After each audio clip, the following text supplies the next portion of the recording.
The wrench slipped from my greasy fingers and clattered onto the garage floor as Sophie's voice drifted through the kitchen window.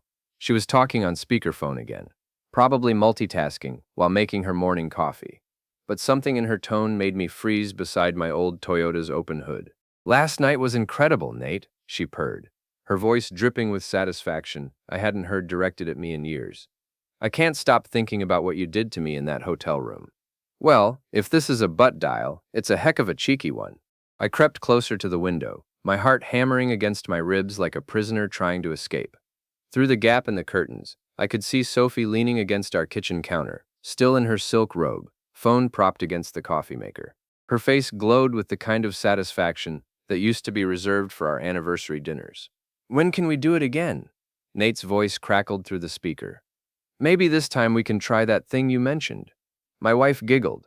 Actually giggled. Sophie hadn't giggled since our honeymoon 15 years ago. Now she was practically purring into the phone like some teenager with her first crush. "Soon," she promised. "David's been working late on that IT project. He's so buried in code, he barely notices I'm alive anymore." That stung. Sure, I'd been putting in extra hours trying to land the Morrison account. But I thought Sophie understood. We needed the money, especially with Tess starting her sophomore year at State. Apparently, my dedication to keeping our family financially stable had given my wife the perfect excuse to start her own after-hours activities. "Speaking of your husband," Nate continued, and I could practically hear the smirk in his voice. "Are you still planning that surprise for the company party?" Sophie's laugh was sharp and cruel. "Oh, absolutely. Operation Public Humiliation is a go. David won't know what hit him. By the time I'm done, everyone at the firm will know exactly what kind of man I married." Luft. The wrench in my hand suddenly felt like it weighed 1,000 pounds. Operation Public Humiliation? What the heck was that supposed to mean? "You're wicked," Nate said, and he sounded delighted about it. "Remind me never to get on your bad side." "Too late for that," Sophie replied. "You're already on my very good side. In fact, you're going to help me make sure David gets exactly what he deserves at the party next week." The call ended with more disgusting sweet talk that made my stomach churn. I stood there in my garage, oil stains on my shirt and grease under my fingernails, trying to process what I'd just heard. My wife of 15 years wasn't just cheating on me. She was planning some kind of public spectacle designed to humiliate me in front of her colleagues. I looked around our garage, taking in the familiar chaos of my weekend projects. My toolbox sat open on the workbench, surrounded by spare parts and half-finished repairs. This was my sanctuary, the place where I came to think and work with my hands when the corporate world got too suffocating. Now it felt like a prison. Sophie's heels clicked across the kitchen floor above me, followed by the sound of running water. She was getting ready for another day at Henderson Marketing, where she'd climbed from junior account manager to senior executive in just 5 years. I was proud of her success, even if it meant she earned twice what I made as an IT consultant. Or at least, I had been proud. Now I wondered how much of her advancement had to do with her professional skills, and how much involved after-hours meetings with her boss. My phone buzzed with a text from Sophie. "Working late again tonight. Don't wait up." I stared at the message, remembering all the late nights over the past 6 months. All the weekend conferences and client dinners that kept her away from home. All the time she'd come back smelling like expensive cologne that definitely wasn't mine. Another text arrived. This one from my old army buddy Ray. "Gym tonight? You look like you need to hit something." Ray owned a boxing gym downtown, the kind of place where guys like me went to work out frustrations we couldn't express anywhere else. He had an uncanny ability to sense when someone was dealing with personal problems. Maybe it was his years as a cop before he opened the gym. Or maybe he just recognized the look of a man whose world was falling apart. I typed back. "Definitely. Got some things to work through." The garage door rumbled open as Sophie backed her BMW out of the driveway. She didn't wave or acknowledge me standing there with grease on my hands and betrayal in my heart. Just another invisible husband watching his wife drive away to spend the day with her lover. But Sophie had made one crucial mistake. She assumed I was too buried in my work to notice what was happening right under my nose. She thought I was just another oblivious husband, too focused on spreadsheets and server maintenance to pay attention to the real world. What she didn't know was that my IT background had taught me to be very good at finding hidden information, and my military training had taught me to be very good at planning operations. Guan. If Sophie wanted to play games, I was ready to learn the rules. Ray's gym occupied the bottom floor of an old brick building downtown, sandwiched between a pawn shop and a Chinese restaurant. The place smelled like sweat, leather, and determination. It wasn't fancy, but it was real in a way that Sophie's glass and chrome corporate world would never be. I found Ray in his office, a cramped space behind the main gym floor where he kept his desk, filing cabinets, and a coffee maker that looked older than my marriage. He took one look at my face and poured 2 cups of coffee without asking if I wanted any. "Talk," he said, settling his bulk into a chair that creaked under his weight. Ray had been a heavyweight boxer before joining the police force, and retirement hadn't softened his frame much. His hands were scarred from years of training fighters, and his eyes held the steady patience of someone who'd heard every sob story in the book. I told him everything. The phone call, the planned humiliation, the months of late nights and suspicious behavior. Ray listened without interrupting, occasionally nodding or making small grunting sounds that encouraged me to continue. "So what are you going to do?" he asked when I finished. "I don't know," I admitted. "Part of me wants to confront her directly, but another part wants to see exactly what she's planning first." Ray leaned back in his chair, studying me with cop eyes. "You want my advice? Don't go in blind. If she's planning something public, you need to know exactly what you're walking into." "How do I do that?" "Same way you debug a computer system," Ray said. "Gather information, identify the problem, then figure out how to fix it." That made sense. I spent my days solving complex technical problems by breaking them down into manageable pieces.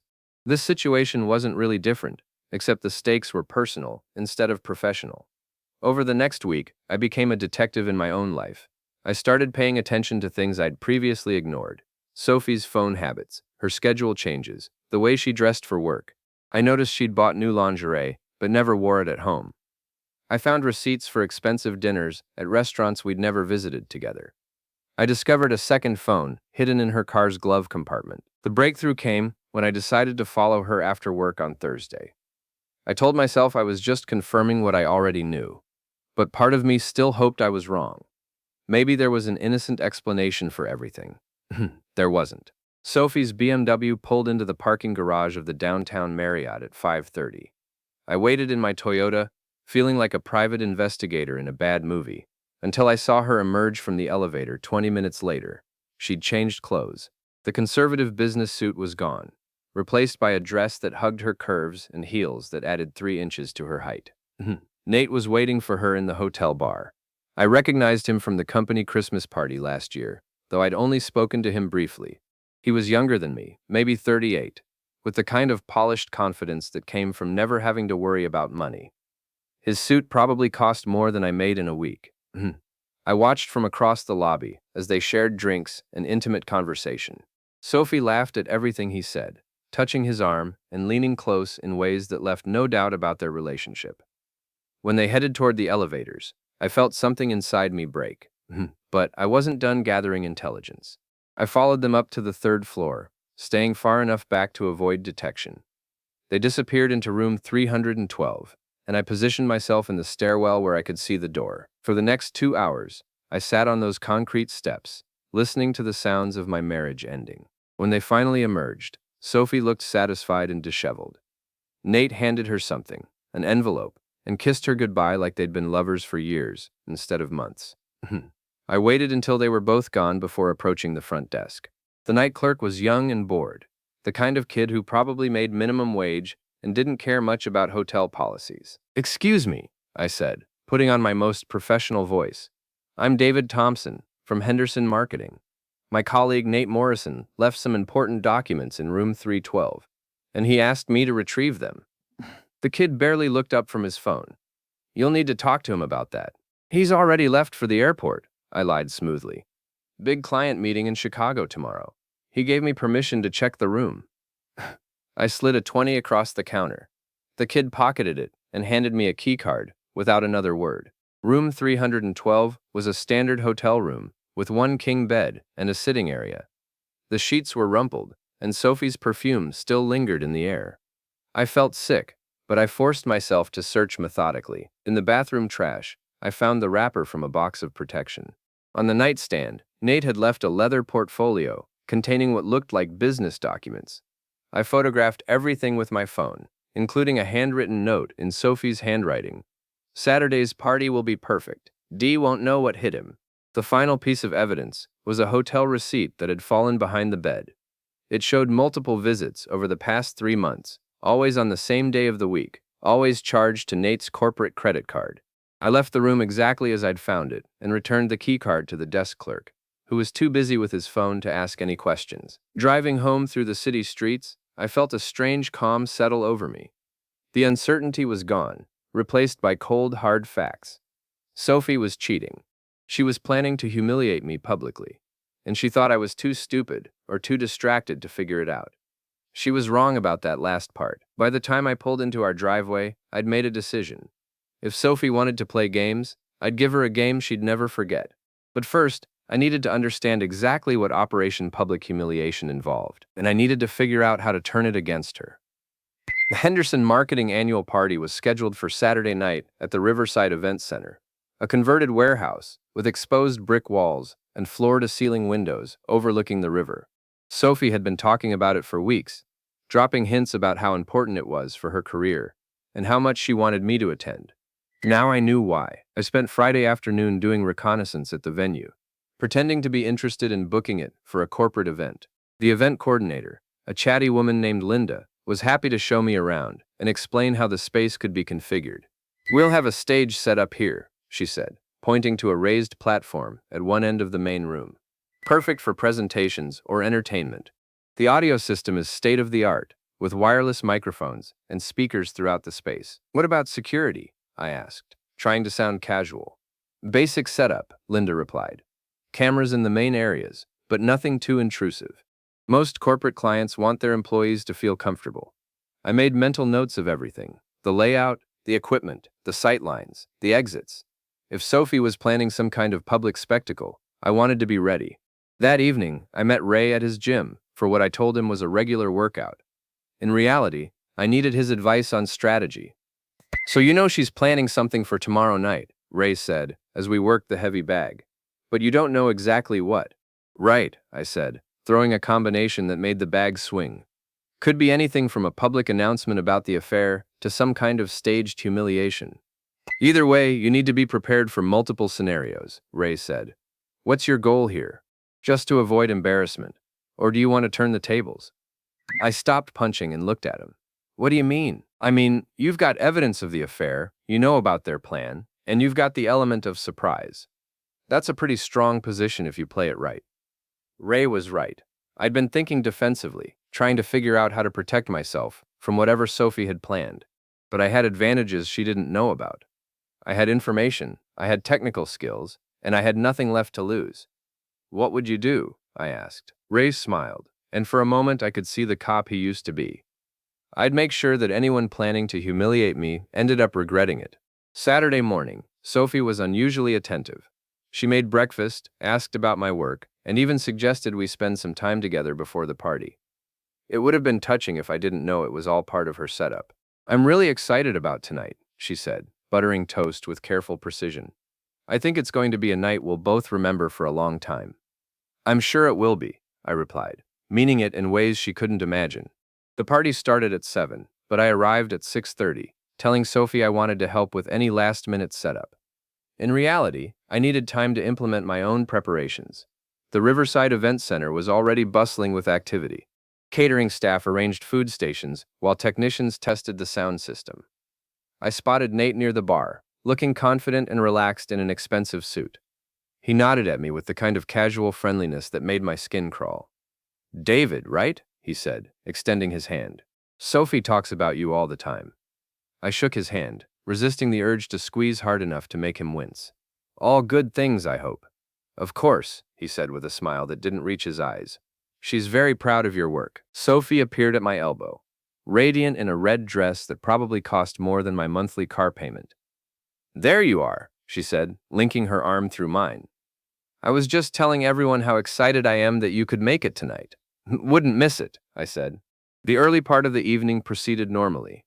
I mingled with Sophie's colleagues, made small talk about work and weather, and nursed a single drink while keeping my eyes open for anything suspicious. Sophie stayed close, playing the role of devoted wife with an enthusiasm that might have fooled me if I didn't know better. Around 8:30, things began to shift. Sophie excused herself to powder her nose, and I noticed Nate heading toward the stage area. Several of Sophie's female colleagues clustered together near the bar, whispering and glancing in my direction with expressions that ranged from pity to anticipation. I recognized the signs. Something was about to happen. "Ladies and gentlemen," Nate's voice boomed through the sound system as he took the microphone on stage. "If I could have your attention for just a moment." "No." The room quieted, conversations trailing off as people turned toward the stage. Sophie reappeared at my side, her hand finding my arm in what looked like a supportive gesture. "As you know, we're here tonight to celebrate another successful year at Henderson Marketing," Nate continued. "But we also want to take a moment to recognize some of the people who make our success possible." My stomach tightened. This was it. "Sophie Thompson has been one of our star performers this year," Nate said, and the room erupted in polite applause. "But tonight, we want to recognize someone else. Someone who's been incredibly patient and understanding while Sophie worked those long hours and weekend meetings that helped make our success possible." The spotlight swung toward me, and I felt every eye in the room focus on my face. Sophie's grip on my arm tightened, and I could feel her excitement radiating through her fingers. "David Thompson," Nate announced. "Would you please join us on stage?" This was the moment. Whatever Sophie and Nate had planned, it was about to unfold in front of 50 of Henderson Marketing's employees, clients, and partners. I could feel the weight of their expectations, the anticipation of whatever spectacle they thought they were about to witness. I smiled and began walking toward the stage. But I wasn't walking into their trap. I was walking into mine. The walk to the stage felt like it took forever, but it probably lasted less than 30 seconds. Every step gave me time to think, to prepare, to make sure I was ready for whatever came next. The spotlight was warm on my face, and I could hear the murmur of conversation from the audience as people wondered what was about to happen. Nate handed me the microphone with a smile that was all teeth and no warmth. "David, we thought this would be a perfect opportunity to show everyone what a supportive husband looks like." I took the microphone and looked out at the crowd. Sophie stood near the front, her face glowing with anticipation. Her female colleagues were positioned strategically around the room, phones ready to record whatever humiliation they thought was coming. "Thank you, Nate," I said, my voice carrying clearly through the sound system. "This is certainly unexpected. We thought you deserved some recognition," Nate continued, "for being so understanding about Sophie's demanding schedule. All those late nights, weekend meetings, business trips. Not every husband would be so accommodating." The crowd chuckled, and I could see the setup taking shape. They were going to paint me as the oblivious, neglected husband, while making jokes about Sophie's dedication to her work. The affair would be an open secret, shared through innuendo and careful wording that would humiliate me without explicitly admitting anything. "You're absolutely right," I said, nodding seriously. "Sophie has been incredibly dedicated to her work. In fact, I've been documenting just how dedicated she's been." I reached into my jacket pocket and pulled out my phone. With a few quick taps, I connected it to the venue's wireless sound system, a trick I'd learned during my reconnaissance visit. "For instance," I continued, "here's a recording of Sophie discussing her work ethic just last week." Sophie's voice filled the room, crystal clear through the premium speakers. "Last night was incredible, Nate. I can't stop thinking about what you did to me in that hotel room." The reaction was immediate and electric. Gasps echoed through the crowd, followed by a silence so complete I could hear the air conditioning humming. Sophie's face went white, then red, then white again. Nate lunged for the microphone, but I stepped back, keeping it out of his reach. "Wait, there's more," I said cheerfully. "Here's Sophie discussing her professional development plans." "Either," the recording continued. "Operation Public Humiliation is a go. David won't know what hit him. By the time I'm done, everyone at the firm will know exactly what kind of man I married." The silence shattered into chaos. People were talking, laughing, shouting questions. Phones appeared throughout the crowd as people started recording the spectacle. Sophie was trying to push through the crowd toward the stage, her face a mask of rage and panic. "Now, I know what you're thinking," I said, raising my voice to carry over the noise. "That doesn't sound very professional. But wait until you see the supporting documentation." I tapped my phone again, and the room's video screens lit up with images I'd photographed in the hotel room, the receipts, the handwritten notes, even a few pictures I'd managed to capture of Sophie and Nate together in the hotel bar. "As you can see," I continued, "Sophie has been very thorough in her approach to client relations. Multiple meetings per week, always at the same hotel, always charged to the company credit card. That's the kind of dedication that really deserves recognition. Nate had given up trying to reach me and was instead trying to get to the sound system controls. But I'd anticipated that. During my setup time, I'd made a few modifications to the equipment that would prevent anyone from shutting it down remotely. Of course, I said. I want to make sure everyone understands that this isn't just about Sophie. Her supervisor has been equally committed to these after-hours meetings. I played another recording, this one of Nate discussing the logistics of their hotel encounters and making crude jokes about my ignorance. The crowd's reaction was even more intense this time. Several people were openly laughing, while others looked shocked or disgusted. Sophie finally reached the stage, her face twisted with fury. "Stop this," she hissed, trying to grab the microphone. "You're embarrassing yourself." "Am I?" I asked, pulling the microphone away from her. "Because I thought I was just sharing some information about your professional achievements. Isn't that what tonight was supposed to be about?" The crowd was eating it up. Phones were recording from every angle, and I could see people already starting to post on social media. Whatever humiliation Sophie had planned for me was nothing compared to what she was experiencing now. But I wasn't finished. "Ladies and gentlemen," I announced, "I want to thank Henderson Marketing for this opportunity to address you tonight. As you can see, my wife has been working very hard to advance her career, and her supervisor has been equally dedicated to helping her succeed." I paused, letting the implications sink in. "Unfortunately, this means I'll be filing for divorce on Monday morning.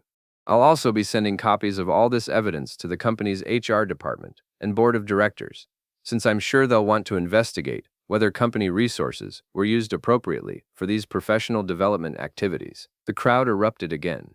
Sophie was crying now, mascara running down her cheeks, as she realized the full scope of what was happening. Nate had disappeared, probably trying to figure out how to minimize the damage to his own career. I handed the microphone back to the sound technician and walked off the stage. The crowd parted in front of me, some people applauding, others just staring in shock. As I reached the exit, I turned back for one final look. Sophie was still on the stage, surrounded by her colleagues and friends, all of whom were staring at her with expressions ranging from pity to disgust. The woman who had planned to humiliate me in front of these same people was now experiencing her own public downfall. I walked out into the cool night air, feeling lighter than I had in months. The parking lot was quiet compared to the chaos I'd left behind in the event center.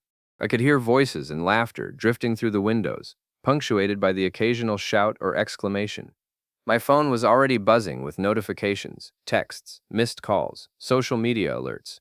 Word was spreading fast. I sat in my Toyota for a few minutes, letting the reality of what I'd just done sink in. 15 years of marriage ended in spectacular fashion in front of 50 witnesses with smartphones. Part of me felt guilty about the public nature of it, but then I remembered Sophie's own words. Operation Public Humiliation is a go. She'd planned to destroy me in front of these same people. All I'd done was turn her own strategy against her. My phone rang. "Ray." "Holy cow, man," he said without preamble. "It's already on YouTube. Cheating wife gets exposed at company party. You've got 12,000 views in the last 10 minutes. I rubbed my forehead. That was fast. "Are you okay? Where are you?" "Parking lot of the event center. Just trying to process everything." "Get out of there," Ray said. "Sophie's going to be looking for you, and she's not going to be happy. Come to the gym. We'll figure out next steps." He was right.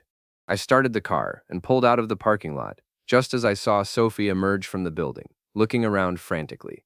In my rearview mirror, I watched her spot my taillights and start running toward the parking area in her high heels. I didn't slow down. Ray was waiting for me at the gym with coffee and a bottle of whiskey. "Figured you might need one or both of these," he said, pouring me a drink. "I can't believe I actually did that," I said, accepting the whiskey gratefully. "Believe it, and from what I can see online, you did it perfectly. Sophie's the one who looks like the villain here, not you." He showed me his phone. The video was already being shared across multiple platforms, with comments ranging from supportive to savage. Most people seemed to be on my side, praising me for exposing the affair and turning the tables on Sophie's planned humiliation. "What happens now?" I asked. "Now you follow through," Ray said. "You file for divorce like you said you would. You send that evidence to HR. You make sure Sophie and her boss face consequences for what they did." My phone buzzed with another call. "Sophie."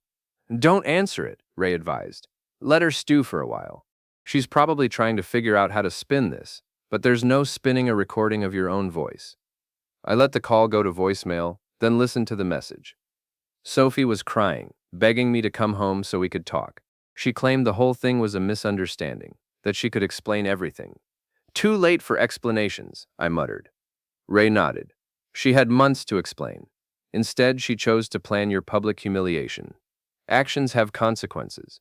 Over the next hour, my phone continued buzzing with calls and texts. Some were from people at the party, expressing support or asking for details. Others were from friends and family who had seen the video online.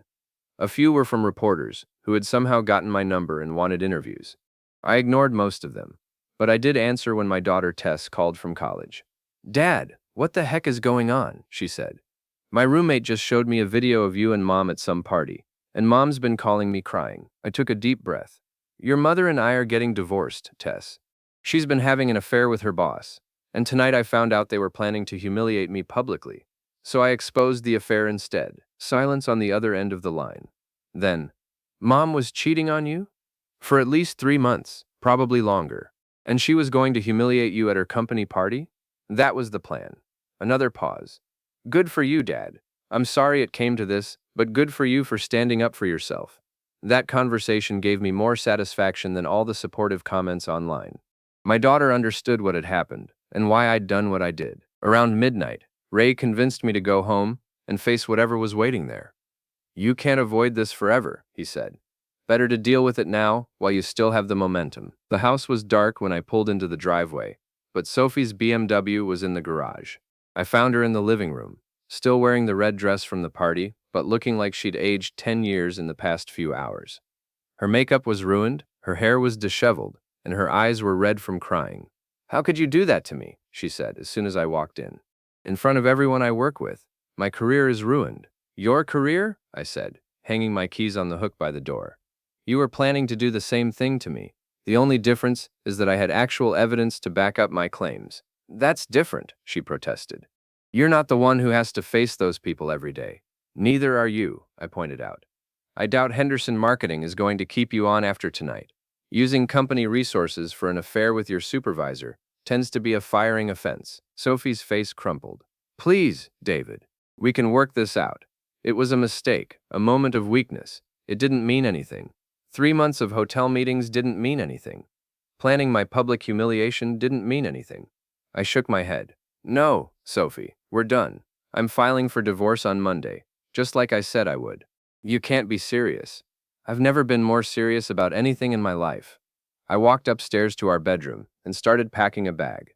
Sophie followed, continuing to plead and make excuses, but I tuned her out. I'd heard enough of her lies to last a lifetime. "Where are you going?" she asked as I zipped up the suitcase. "Ray's place, for tonight. Tomorrow I'll find somewhere more permanent." "This is crazy," Sophie said. "You're throwing away 15 years of marriage over one mistake." I stopped at the bedroom door and looked back at her. "No, Sophie. You threw away 15 years of marriage when you decided to cheat on me and then planned to humiliate me in public. I just made sure everyone knew about it." I left her crying in the bedroom and drove back to Ray's gym, where he'd set up a cot in his office. "How'd it go?" he asked. "About like you'd expect," I said, settling onto the cot. "She's still trying to make it my fault somehow." "They always do," Ray said. "Get some sleep. Tomorrow's going to be interesting." He was right about that. But for the first time in months, I fell asleep, feeling like I was in control of my own life again. The next morning brought a new reality.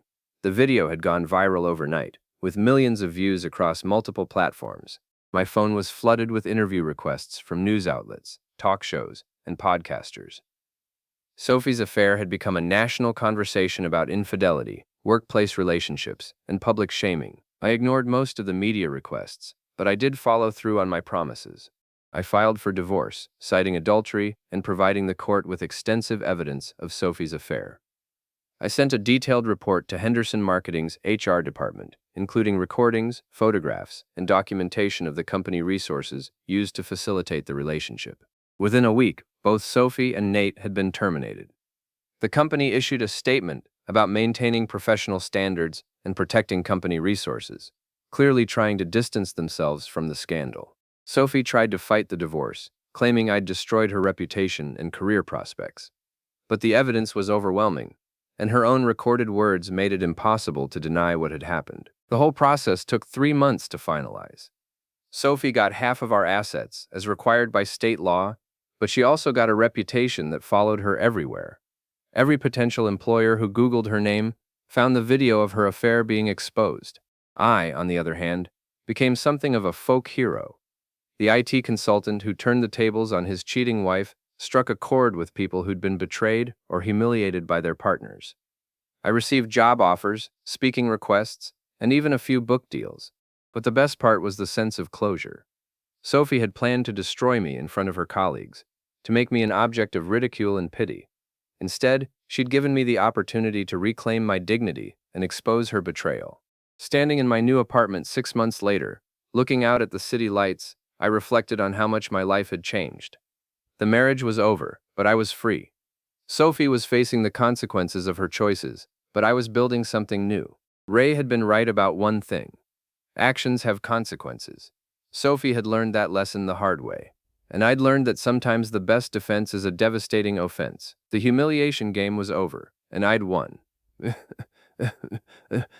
Bonino. Me no me